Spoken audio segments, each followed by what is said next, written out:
ሰላም ውድ የቻናላችን ቤተሰቦች፣ በዛሬው ፕሮግራማችን ስለ ማህፀን ንቅለ ተከላ ምን ያህል ያውቃሉ በሚል ርዕሰ ጉዳይ ዙሪያ አንስተን የምንነጋገር ይሆናል። አክሰስ ቲዩብ ነው። ዶክተር መሰለ እባላለሁ፣ የማህፀን ስፔሻሊስት ነኝ። ይህንን መረጃ እስከ መጨረሻው ድረስ በማየት የማህፀን ንቅለ ተከላ ወይም ደግሞ ዩትራይን ትራንስፕላንቴሽን ምንድን ነው የሚለውን ዘርዘር አድርገን አንዳንድ ነጥቦችን የምናይ ይሆናል። እስከ መጨረሻው ድረስ በመከታተል ሙሉ ነጥቡን ሙሉ መረጃውን ማግኘት ይኖርባቸዋል ማለት ነው። ይህ ቻናል ተደራሽነቱ እንዲሰፋ ሰብስክራይብ በማድረግ የራሳችሁን አሻራ እንድታስቀምጡ በትህትና እጠይቃለሁ።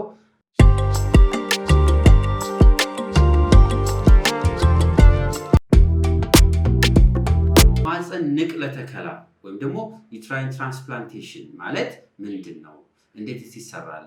ሪሊ ሰው ላይ ተሞክሯል ወይ? ውጤትስ አመጣዋል ወይ? የሚሉትን አንስተን የምንነጋገር ይሆናል ማለት ነው። እንግዲህ የማህፀን ንቅለ ተከላ ማለት አንድን ማህፀን ከአንዲት እናት ወይም እህት በቀዶ ሕክምና ነቅለን ወደ ሌላኛይቱ እህት የምናደርገው ሂደት ማለት ነው። ልክ የጉበት ንቅለ ተከላ፣ የልብ ንቅለ ተከላ፣ የቆዳ ንቅለ ተከላ፣ ሌሎች እንደምንላቸው ማለት ነው። የኩላሊት ንቅለ ተከላ እንደምንላቸው። ስለዚህ አሁን ሳይንቲስቶች በጣም ፕሩቭን የሆነ ኢፌክቲቭ የሆነ ዘዴን አግኝተዋል። ይህም በዚህ ጉዳይ ለተቸገሩ እህቶች ትልቅ መፍትሄ ሆኗል ማለት ነው። ስለዚህ ይህ የማህፀን ንቅለ ተከላ ወይም ደግሞ ዩትረስ ትራንስፕላንት የምንለው ሂደት እንግዲህ የሚደረግላቸው እህቶች ለሁለት እህቶች ነው የምናደርግ ማለት ነው። አንደኛው በተፈጥሮ ማህፀን ለሌላቸው እህቶች። ስለዚህ እህቶች ወይም ሴቶች ሲወለዱ አልፎ አልፎ በሚያጋጥም ችግር ምክንያት ለምሳሌ ኤምአርኬኤክስ ሲንድረም የምንለው አንድ ምክንያት አለ። ሙሉ ለሙሉ ማህፀን ላይኖራቸው ይችላል ማለት ነው፣ በተለያየ ምክንያት። ሁለተኛ ደግሞ በተለያየ ምክንያት ማህፀናቸው ለተወገደ እህቶች ወይም ደግሞ ማህፀናቸው ጭራሽኑ እርግዝና መሸከም የማይችልበት ሁኔታዎች ለተፈጠረባቸው እህቶች ማለት ነው። ለምሳሌ በተለያየ ምክንያት ማህፀን ሊወጣ ይችላል። ብዙ እጢ ኑሮ ሊወጣ ይችላል።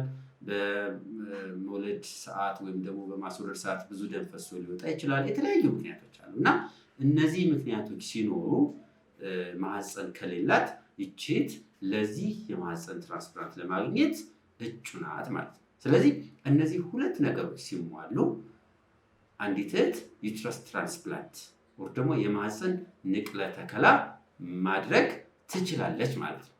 እንዴት ነው ንቅለ ተከላ ሂደቱ የሚለውን ስናይ ሶስት ስቴፖችን ሶስት መሰረታዊ ሂደቶችን ያልፋል። የመጀመሪያው መሰረታዊ ሂደት ፕሪ ትራንስፕላንት ፕሮሰስ ወይም ደግሞ ስክሪኒንግ የምንለው ልየታ። ቅድም እንዳልኳችሁ የትኛዋ እህት ናት ለዚህ ካንዲዴት የሆነች እጩ የሆነች ላይክ ማህፀን በተለያየ ምክንያት የወጣባት ወር በተፈጥሮ ማህፀን የሌላት እህት። ስለዚህ እነዚህ ልየቶች ታካሂዳለች ማለት ነው። ሁለተኛው ፕሮሰስ ወር ደግሞ ሂደት የምንለው ትራንስፕላንት የሚደረግበት ሂደት፣ ማህፀን ከአንዲት እህት ወጥቶ ወደ አንዲት እህት የሚደረግበት ሂደት ማለት ነው። ያ ትራንስፕላንት እንለዋለን ማለት ነው። ሶስተኛው ሂደት ደግሞ ፖስት ትራንስፕላንት ፎሎ አፕ ወይም ደግሞ ትራንስፕላንቱን ካካሄደች በኋላ ስርዓተ ንቅለ ተከላውን ካካሄደች በኋላ የሚደረግ ክትትል፣ የሚሰጡ መድኃኒቶች፣ ክትትሉ ምን ይመስላል፣ እንዴት ታረግዛለች የሚለውን ሶስቱን ሂደቶች ያካሂዳል ማለት ነው። አሜሪካ ላይ እስከ 2019 የተጠና ጥናት አለ ወይም ደግሞ የተካሄደ ንቅለ ተከሎች አሉ። 20 ሴቶች ተለይተው ለእነዚህ 20 ሴቶች ንቅለ ተከላ ተካሂዷል ከ2016 እስከ 2019 ባለው ጊዜ ውስጥ ማለት ነው። ስለዚህ በዚህ ንቅለ ተከላ አብዛኞቹ እህቶች፣ አብዛኞቹ እናቶች ቢያንስ አንድ ልጅና ሁለት ልጅ ማግኘት ችለዋል ማለት ነው። ይሄ በጣም ትልቅ ውጤት ነው። ትልቅ ሰክሰስፉል ነው። በሳይንሱ ደግሞ ሳይንስ በደረሰበት ዓለም ስናየው በጣም ትልቅ ሰክሰስ ነው። ስለዚህ አንድ ወይም ሁለት ልጅ አግኝተዋል ማለት ነው። እንግዲህ ትራንስፕላንቱን ስናይ እንግዲህ ትራንስፕላንት በሚደረግበት ጊዜ አንደኛው ፖስት ትራንስፕላንት ፎሎ አፕ ነው። ፖስት ትራንስፕላንት ፎሎ አፕ ነው። ስለዚህ ለምሳሌ ፖስት ትራንስፕላንት ከተደረገ በኋላ የሌላ ሰው ኦርጋን ነው መጥቶ ሰውነታችን ውስጥ የሚገባው። ያ ሰውነት ሪጀክት እንዳያደርገው የሚሰጡ መድኃኒቶች አሉ። አውቶ ሪጀክሽን እንዳይኖር ያንን ሆልድ የሚያደርግ የምንሰጣቸው መድኃኒቶች አሉ። እንግዲህ ያው የራሱ የሆኑ ጥቅሞች እንዳሉ ትራንስፕላንት እንዳልኳችሁ ብዙ ሴቶች ለምሳሌ እንግዲህ መውለድ አለመቻል ወይም ደግሞ ማርገዝ አለመቻል የራሱ የሆነ ጉዳት እንዳለ ሁሉ ሌሎች አማራጮችም አሉ። ለምሳሌ አንደኛው አማራጭ አዶፕሽን ነው። አዶፕሽን ማለት ከሌሎች ልጆችን ተቀብሎ ማሳደግ። ይሄ እንግዲህ ዓለም በጣም እየሄደበት ያለው ነው። ግን አንዳንድ ሴቶች እኔ ማርገዝ እፈልጋለሁ፣ የእርግዝና ስሜቱን ማጣጣም እፈልጋለሁ፣ ሞርኒንግ ሲክነሱን፣ ማቅለሽለሹን፣ ማስታወኩን፣ ሌሎችንም ነገሮች ማየት እፈልጋለሁ፣ የጀርባ ህመሙን ማየት እፈልጋለሁ፣ ምጥ ስሜቱን ማየት እፈልጋለሁ የሚሉ እህቶች አሉ። ለእነዚህ እህቶች ጥሩ አማራጭ ነው ማለት ነው። ማለት በራሳቸው ማድረግ ያልቻሉ እህቶች ለእነሱ እህቶች በጣም ጥሩ አማራጭ ነው ማለት እና ሰክሰስፉል ሬቱ በጣም ወሳኝ ነው። ብዙ እናቶች ጥናት ውስጥ ከተካተቱ እናቶች አብዛኞች 1 ልጅ ወይም 2 ልጅ ማግኘት ይችላል ማለት። እንግዲህ ከዚህ ጋር ተያይዞ የሚያጋጥሙ የጎንዮሽ ጉዳቶች ሊኖሩ ይችላሉ። ከመድኃኒቱ ጋር ተያይዞ በመውለድ ሰዓት፣ በእርግዝናው ሰዓት የሚያጋጥሙ ነገሮች አሉ።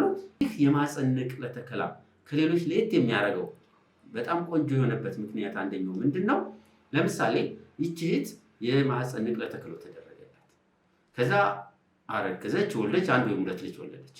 ከዛ በኋላ ይህ ትራንስፕላንት ወይም ደግሞ የማህፀን ንቅለ ተከላው ከሰውነቷ ጋር ተመልሶ እንዲነቀል ይደረጋል ማለት ነው። ይህም ለምንድን ነው የሚጠቅማት? ቅድም ላልናቸው ለምሳሌ ፖስት ትራንስፕላንት ፎሎ አፕ ላይ የሚሰጡ መድኃኒቶችና ሌሎች ነገሮች አሉ። እነሱን ሎንግ ተርም እንዳትወስድ ያደርጋታል ማለት ነው። ያኛውን ስታቆም መድኃኒቱን ታቆማለች፣ ቀጣይ ህይወቷን በሰላም መቀጠል ትችላለች ማለት ነው።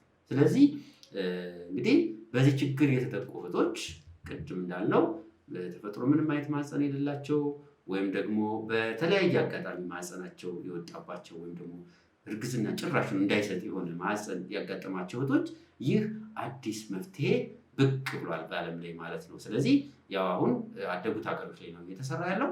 ቀስ በቀስ አደጉት ሀገሮች ላይ ወደኛም መምጣቱ አይቀርም። ምክንያቱም ሳይንስ ዓለም አሁን አንድ እየሆነች ነው፣ ግሎባላይዝድ እየሆነች ነው፣ እየተቀላቀልን ስለሆነ ወደዛ ቀጣይ ወደኛም መምጣቱ አይቀርም ማለት ነው። ስለዚህ ብዙ ተስፋ አለ ማለት ነው። ብዙ መረጃዎችን አዲስ መረጃዎችን ከዚህ ቪዲዮ እንዳገኛችሁ ተስፋ አደርጋለሁ።